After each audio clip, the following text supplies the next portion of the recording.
swam, how they use those limbs in the water and on land. Ambulocetus's complete limbs prove that it was the missing link. The enormous hind feet, held close to the body, were clearly adapted for swimming, yet were also capable of supporting the animal's weight on land.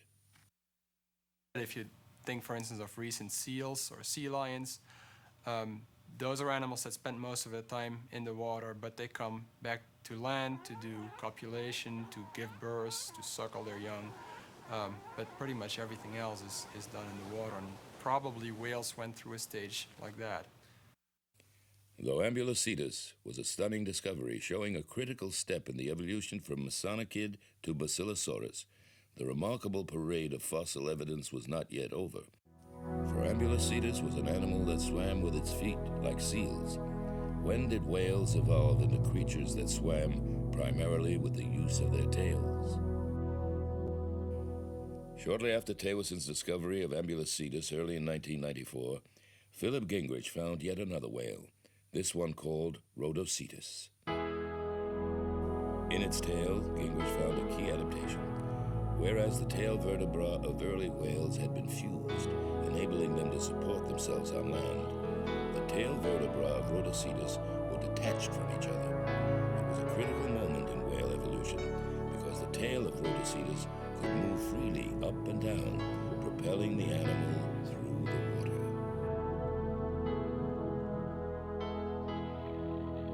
From a prehistoric creature with hooves and the face of a wolf, to a graceful whale was a 10-million-year odyssey from land to sea.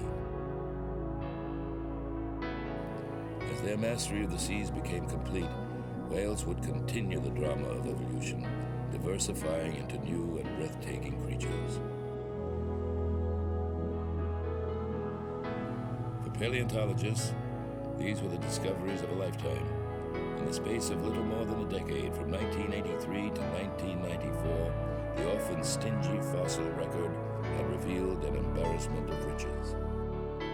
I would have expected that whales might have made the transition into the sea in 100,000 years. I would have expected it might have happened too fast to study. And believe me, I was happy when we found legs on a whale, Basilosaurus, 10 million years after Pachycetus, and we had 10 million years of geological history to work with and lots of chances to find intermediates, because it didn't have to be that way.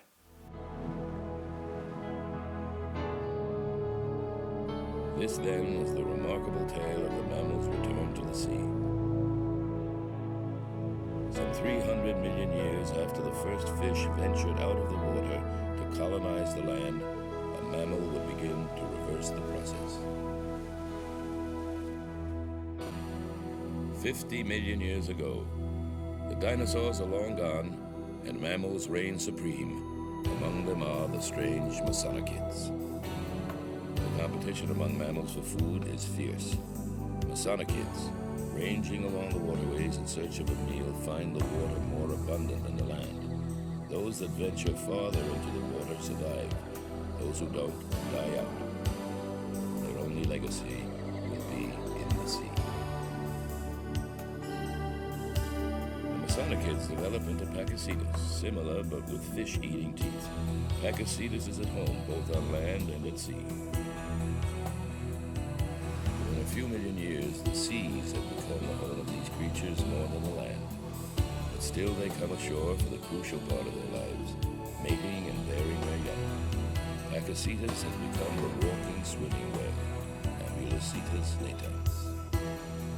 Another 3 million years and whales have evolved from Ambulocetus' dog-like tail and large head to Rhodocetus' elongated skull, whale's tail, and shrunken back legs.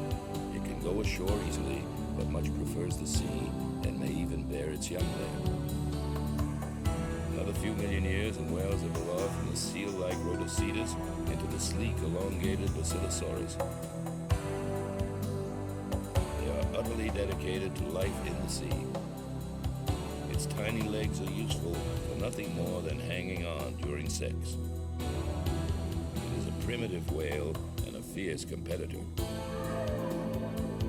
Basilosaurus is still a long way from some of the gentle giants that struggle to survive in today's oceans. But finally,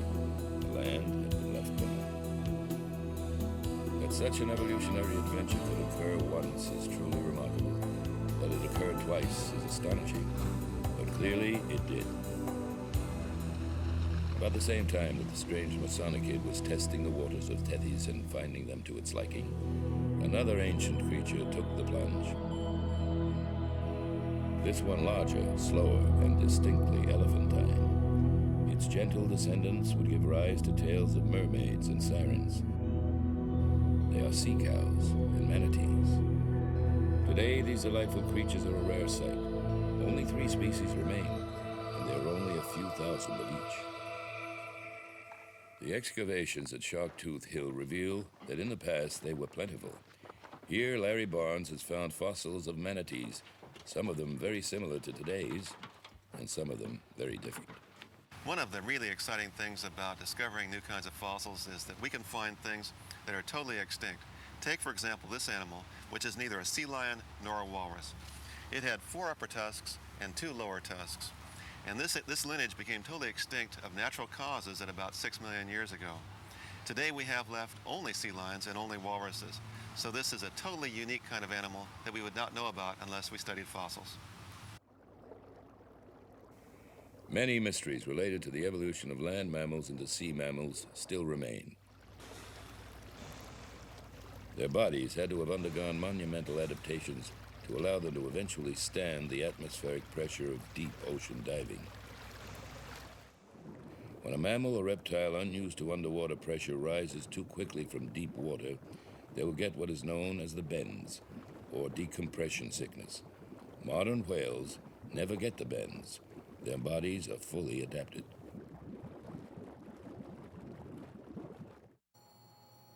With the use of CAT scan and X-ray technology, scientists have discovered something that the naked eye could never. CAT scans of fossils have revealed that primitive whales and reptiles did indeed suffer from decompression sickness.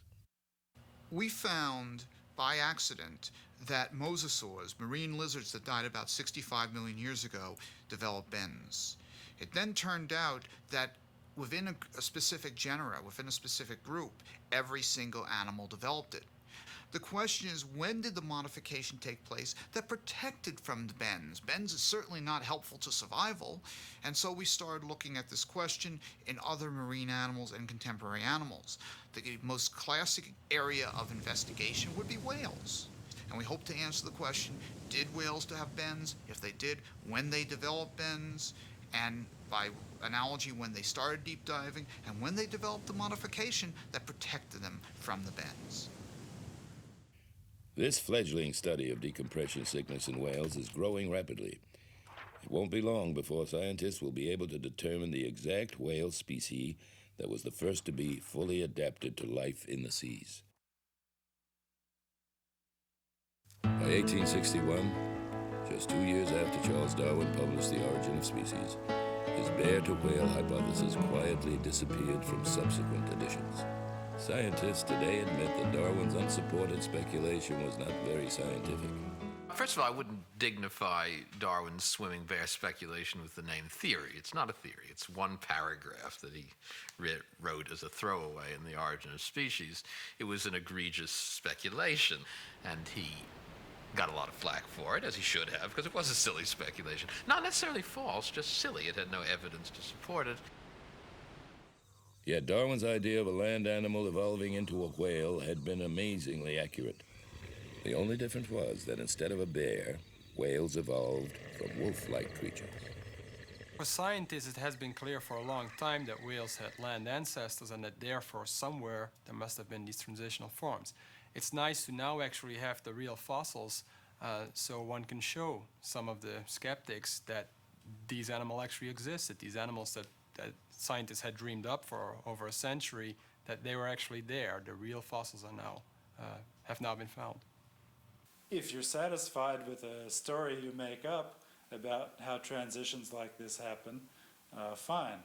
I'm not. I've always been more interested in finding the evidence, in letting, as it were, the fossils or the earth speak to me, as opposed to trying to impose some idea I have about it. And to me, that's the exciting thing about these fossil whales we're finding, is I feel like this is a story that the Earth is telling us, as opposed to something we're forced to sit back and make up.